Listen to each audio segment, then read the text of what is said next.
Night Lena Kowalski saved a man's life. She was wearing a grease-stained apron and carrying a plate of cold pierogies.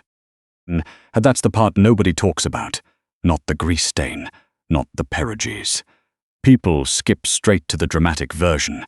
The powerful man, the danger, the moment everything changed.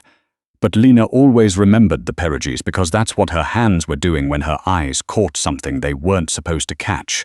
And that detail, that small, ordinary Tuesday night detail, is the reason she's still alive to tell it. He was 26 years old and had been working the floor at Helena's for 3 years. Helena's wasn't the kind of place that showed up in food magazines. It was a Ukrainian-Canadian supper club tucked into the east end of Montreal, the kind of neighborhood where the signage was still half in Polish and the winters felt personal.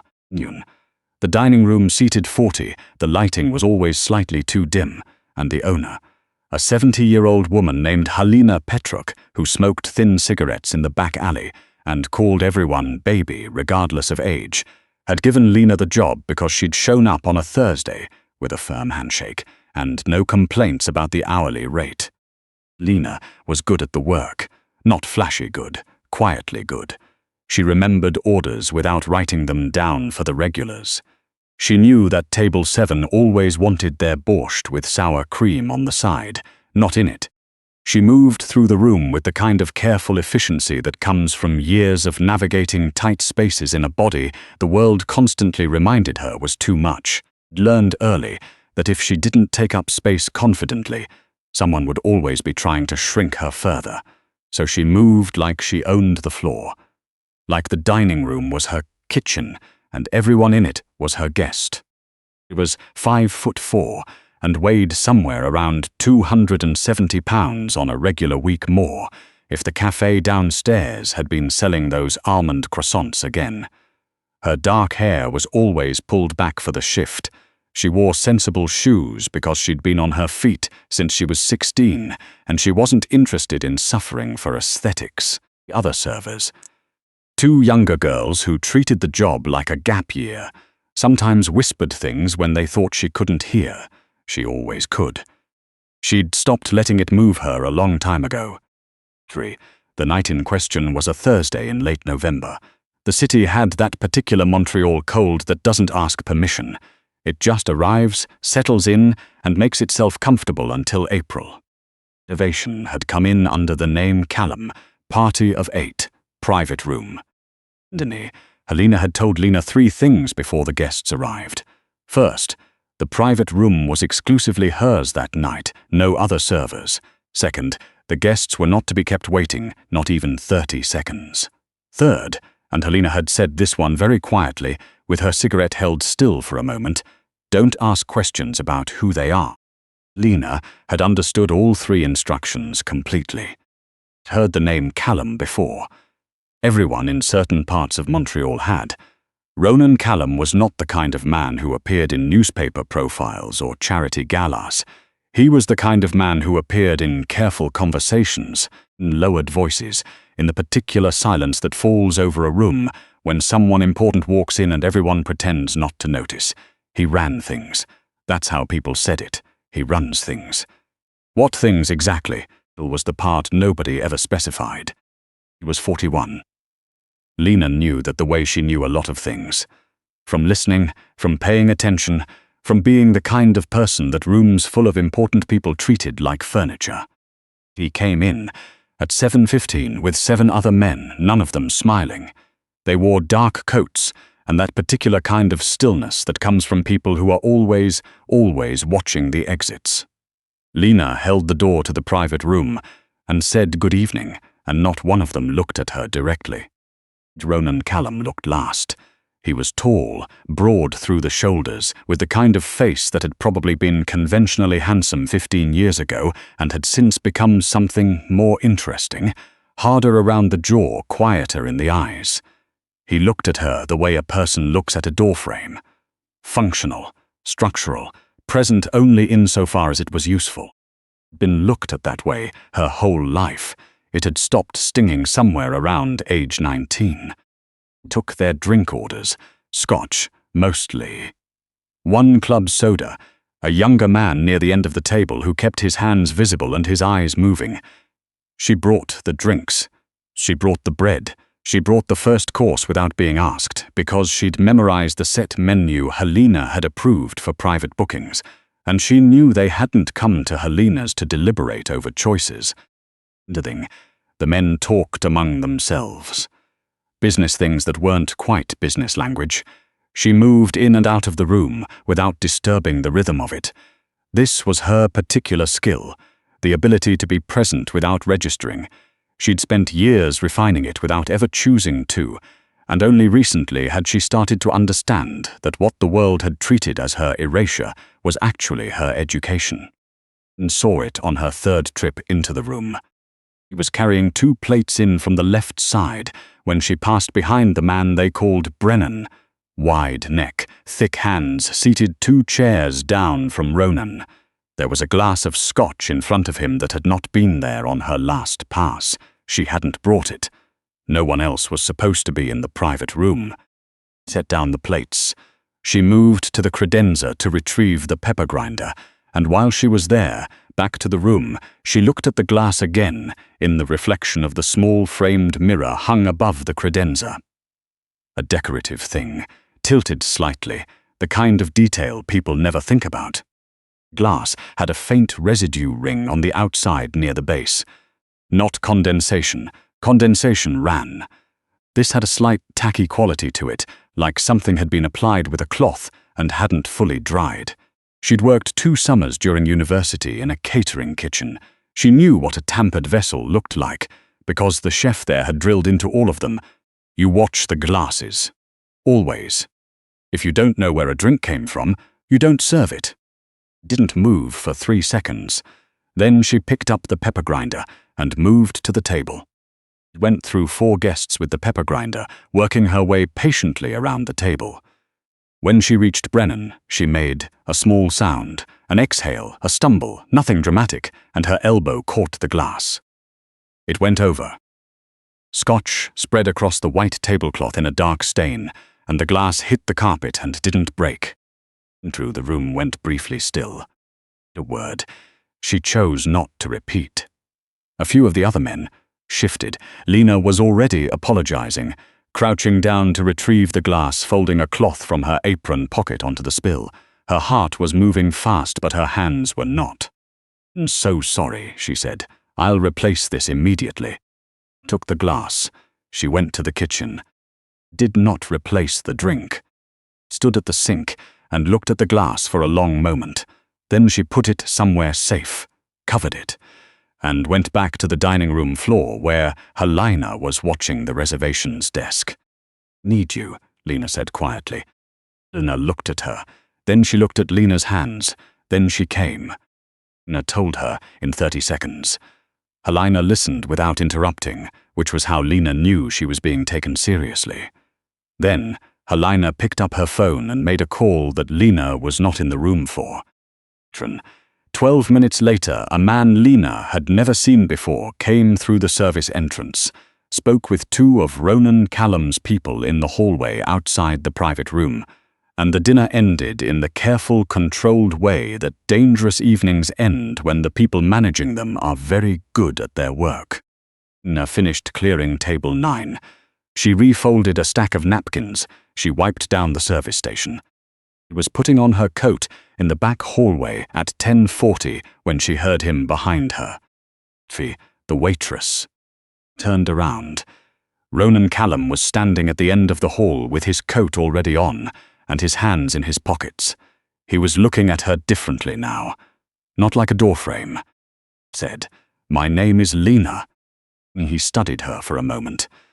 "You could have said nothing." "You, yes." "Man, why didn't you?" Thought about this briefly during the napkin folding. She gave him the honest answer because it was the only one she had that was true. "Because it's wrong to watch someone get hurt and do nothing," she said. "Even if the person is someone most people wouldn't bother protecting." The last part landed the way she'd meant it to. She watched something shift in his face, not dramatically, not the way it happens in movies, just a small, precise adjustment. like a door opening a centimeter. That's a principled position, he said. For someone who has no reason to hold it. Everyone has a reason to hold it, she said. Most people just decide it's inconvenient. He was quiet for a moment.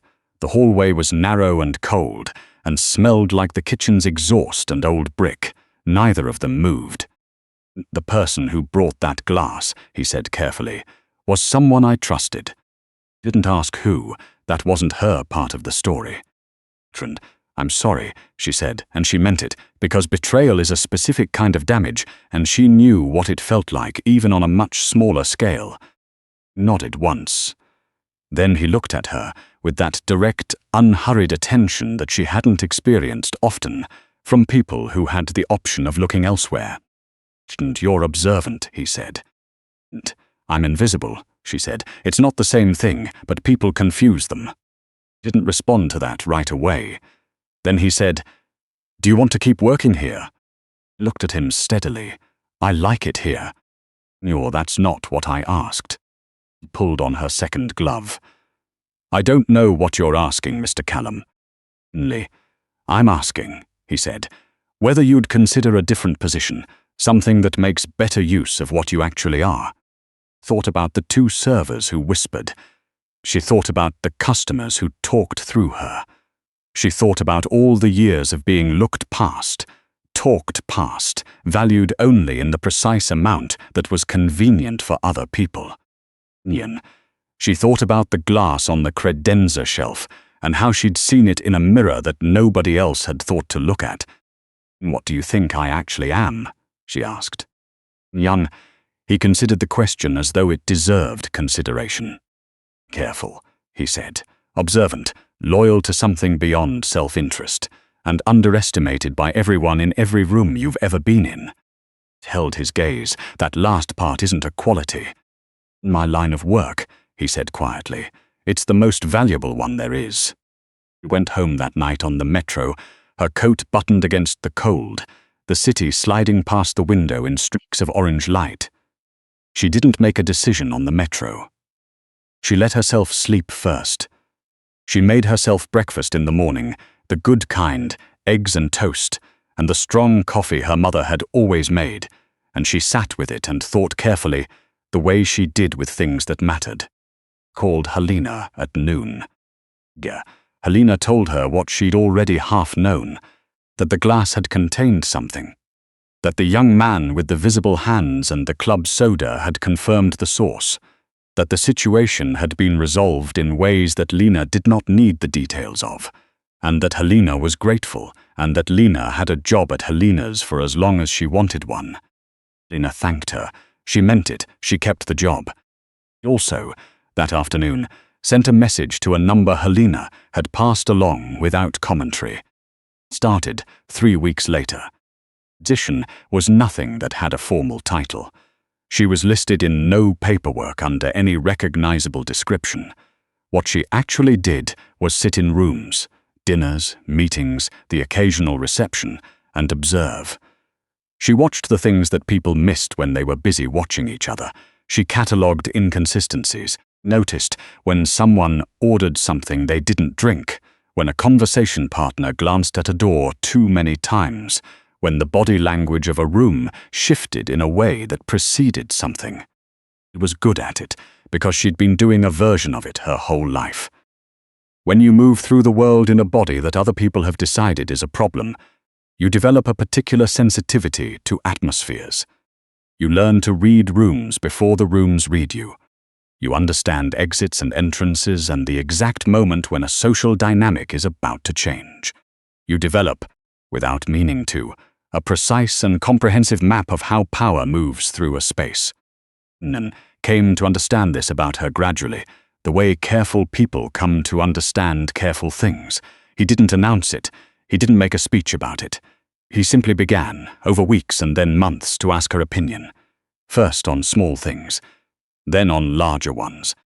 He had the habit, in meetings, of positioning himself where he could see the whole room. She had the habit of positioning herself where no one thought to look. Over time, they began to compare notes after. and the combination of those two vantage points turned out to be more complete than either alone. He was not an easy person to know. He had a way of being present that left no gaps for easy conversation, no comfortable silences, no small talk that went anywhere. He asked direct questions and expected the same back. He did not soften information for comfort, and he didn't want her to either. She respected that. He was not naive about what his world was. She had not walked into it telling herself a story about legitimacy that wasn't true. She understood that she was working alongside a man who operated outside the systems that most people relied on, that the resolutions he sought to problems were not always clean, and that her proximity to him made her complicit in some things she could not entirely see. Thought about that. She continued to think about it. And what she settled on eventually was not an excuse but a position. She would not participate in harm to people who had not chosen this life. She would not be asked to, and if she were, she would leave. She held that line the way she held most of her lines, quietly, without announcement, as a fact about herself that did not require external validation. Ronan never asked her to cross it. She came to believe, after a time, that he'd hired her, partly because he'd recognized someone who had lines and kept them. People like that were, in his world, genuinely rare. The moment that changed things between them happened 5 months in, at a waterfront property in the West End, used for a quarterly meeting. There had been tension for weeks in the organization. Lena had catalogued the signs carefully. A particular lieutenant named Dorian had been meeting privately with people who reported to others. He'd changed his patterns in small ways. His phone came out more often in social situations. He laughed at the wrong moments, which is what people do when they're managing a private script while performing a public one. He brought it to Ronan without fanfare in the car one afternoon, with the same tone she'd used to mention a discrepancy in a reservation. Listened. He asked 2 questions. He said, "I'll look into it." And thank her. He didn't make it significant. Neither did she. At the waterfront meeting 3 weeks later, Lena was positioned near the kitchen pass-through, the way she always was, the way no one ever thought twice about. She was the catering detail. She was background. She was exactly where she needed to be. Saw Dorian's posture change when a specific name came up in conversation. She saw the way his thumb moved on his phone screen under the table. She caught his eye drifting toward the east exit twice in 4 minutes. Moved to the kitchen. She found the man who coordinated Ronan's security, a quietly intimidating presence named Reed, and she told him precisely and briefly what she'd seen, in the order she'd seen it. Moved. Things were handled. Dorian did not leave through the east exit. And afterward, when the room had cleared and only Ronan remained with 2 of his people, Lena was restacking glassware at the pass-through when she heard him speak to the room. "Caught it," he said, not loudly, but clearly. While you were all looking at each other, she was the only one paying attention. Remember that. Kept stacking the glasses. Her hands were steady. In her chest did a quiet, complicated thing it hadn't done in a long time. It wasn't the praise exactly. She didn't need praise, had never needed it the way some people need it, like oxygen. What moved her was the specificity of it. He hadn't said she got lucky or good instincts, or any of the things people say to minimize what they can't easily categorize. He'd said she was paying attention. He'd located the thing she'd actually done. He'd spent her whole life being located wrong, categorized wrong, placed in the incorrect column. Finished the glasses. She put on her coat. She walked out into the cold Montreal night and stood for a moment on the waterfront, with the river dark and wide and the city lights across it, and she breathed. She did not tell herself a story about what this was or where it was going. She was too careful for that, but she was 26 years old and she had spent a long time being invisible, and something in the way Ronan Callum had just spoken her into the room. Not romanticized, not inflated, just accurately, was a thing she was going to need a moment with. Took the moment.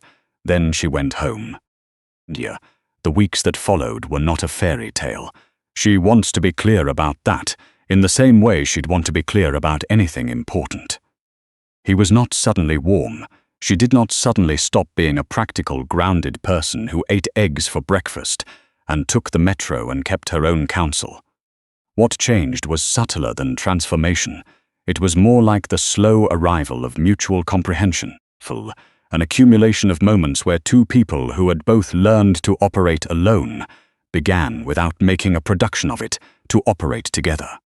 He started routing information through her more consistently. She started flagging things earlier, trusting her own read on situations she would previously have second-guessed. She began sitting at the table instead of near the kitchen pass-through. No one announced this change. It happened the way most real things happen, without ceremony. There was an evening in late March when they were going over a situation that had developed out west. Lena had a different read on it than his other advisors, and she said so directly, and he pushed back, and she pushed back further, laying out her reasoning without apology. And he was quiet for a long time, and then said, "You're right, I was wrong." It's simply like it was nothing, like it cost him nothing. He worked her entire adult life around people for whom being wrong cost enormous things: their ego, their position, their willingness to stay in the room. She'd learned to soften her own assessments to make them more palatable. She'd learned to present her insights as questions, her knowledge as uncertainty, her certainty as mere possibility. She stopped doing that with him. She'd stopped somewhere around the second month, actually, and hadn't fully registered it until that evening, when she noticed she'd just told a very powerful man he was wrong, and hadn't qualified it once. Noticed her noticing. "You used to hedge," he said. "I used to work with people who needed me to." He looked at her for a moment. "You don't have to do that here." "No," she said. "I figured that out." He almost smiled. It wasn't the full thing, but it was the architecture of one. She stored it. Came to Montreal the way spring always comes, reluctantly, then suddenly. The city shifted and softened, and Lena marked another year at her actual age for the first time in a while, because birthdays had become something she mainly observed rather than celebrated. Cronin asked her on a Wednesday what she wanted for it. Been surprised enough by the question that she'd answered honestly, before she could think it through. "I want," she said, "to not explain myself for one day." Looked at her steadily. "Then don't." "It's not that simple." "It is, from where I'm standing." Looked back at him. "Where are you standing?" He was quiet for a moment. The city moved outside the window. A boat was crossing somewhere on the river below, small and white and moving steadily. "Where I haven't stood before," he said, "with someone I hadn't expected to find." Didn't answer right away. She wasn't in the habit of filling silences that didn't need filling. And said, "I'm not invisible to you." "No," he said, "you never were." Thought about the first night, the private room, the cold hallway, her coat and her gloves, and the clean, honest answer she'd given a man who had every reason to expect flattery and got the truth instead. Thought about the years before that, the tables she'd cleared, the rooms she'd moved through, the way a whole life could pass, with people looking through you like you were glass. She thought about how she'd taken that, all of it, that specific and cumulative invisibility, and built it into something, into a way of seeing that nobody had thought to take seriously because nobody had thought to look. Thought about the mirror above the credenza, tilted slightly, the way nobody else had thought to look. "Yeah, I saw something in a mirror," she said, almost to herself. "Yeah," he waited. "That's how it started," she said. "I was standing where no one thought to look, looking at a reflection no one thought to check." She paused. "That's been my whole life, standing where no one looks, watching the reflection." Santi was very still. "And I'm tired of being tired of it," she said. "I think I'm ready to just be it, the person who sees what other people miss. Not because I have to be invisible, Because I'm actually good at it. Something settled between them in the room. Not resolved exactly. More like acknowledged. Like two people who have been speaking carefully around a thing for a long time and have finally agreed to let it exist. She was 26, and she weighed what she weighed, and she had come from nothing particular, and she had watched her whole life from the edges of other people's tables, and she had, in a November kitchen in Montreal, seen something in a mirror and chosen to act on it. And that single choice had opened something that she was only beginning to understand the size of. She was not a princess in a story. She was not saved. She did not need to be. It was the person who saw the reflection. The person who knew how to be in a room without registering, and had finally found someone who registered her anyway. It was enough. That was actually everything. I keep thinking about the mirror above the credenza, tilted just slightly, hung there for decoration, the kind of thing you walk past 100 times without registering. Lena registered it. Not because she was looking for trouble, not because she had anything to prove, but because she'd spent her whole life standing where people didn't think to look, and that had made her the kind of person who notices what others miss. Yeah, that's the part of this story that stays with me. Version of Lena's life where she says nothing that night, where she clears the tables, goes home on the metro, and tells herself it wasn't her business. Nobody would have blamed her. Nobody even expected her to be paying attention. She was the waitress. She was background.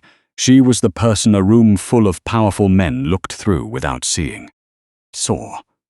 And she acted, not because it was safe or strategic or going to benefit her, but because she believed in some quiet and unshakable way that it's wrong to watch someone get hurt and do nothing. That's not a complicated philosophy. It's just integrity, held in a moment when holding it cost something real. What's me about cause and effect is how small the pivots are. Lena doesn't move the pepper grinder. Dorian walks out the east exit. Ronan never asks what she actually is. And Lena spends another decade being invisible in rooms that could have used her. The whole shape of a life changes on whether one person in one ordinary moment decides their conscience is worth inconvenience. Decided it was every time. And that's the through line in everything she did, in that kitchen with the glass, in the car when she told Ronan he was wrong, in the months of showing up and paying attention when nobody asked her to go that deep. She wasn't performing virtue for an audience. There was no audience. That's the point. The integrity was just hers, carried quietly. Not because someone was watching, but because she couldn't put it down without becoming someone she didn't want to be. And the intelligence, that careful, accumulated way of reading a room, tracking the micro-shifts in a conversation, catching what the reflection showed. That wasn't natural talent handed to her. It was built. Year by year, room by room, every time she was underestimated and chose to keep paying attention anyway. She turned what the world treated as her limitation into the sharpest tool she had. You don't develop that kind of perception in comfortable rooms where people already take you seriously. You develop it on the margins, where you have to work for every bit of information you get. And then, there's what it takes to stay. To keep showing up in spaces that weren't designed for you, to hold your own read on things even when everyone around you sees it differently, to not shrink your assessments down to something more palatable. That kind of persistence doesn't look dramatic from the outside. It looks like a woman restacking glasses after a tense evening. It looks like a quiet conversation in a car. It looks like ordering eggs in the morning and thinking things through before making a decision that matters. It looks, mostly, like nothing, right up until it looks like everything. Think about the people I've written off, the quiet ones, the ones standing near the kitchen pass-through, while the rest of us are busy watching each other.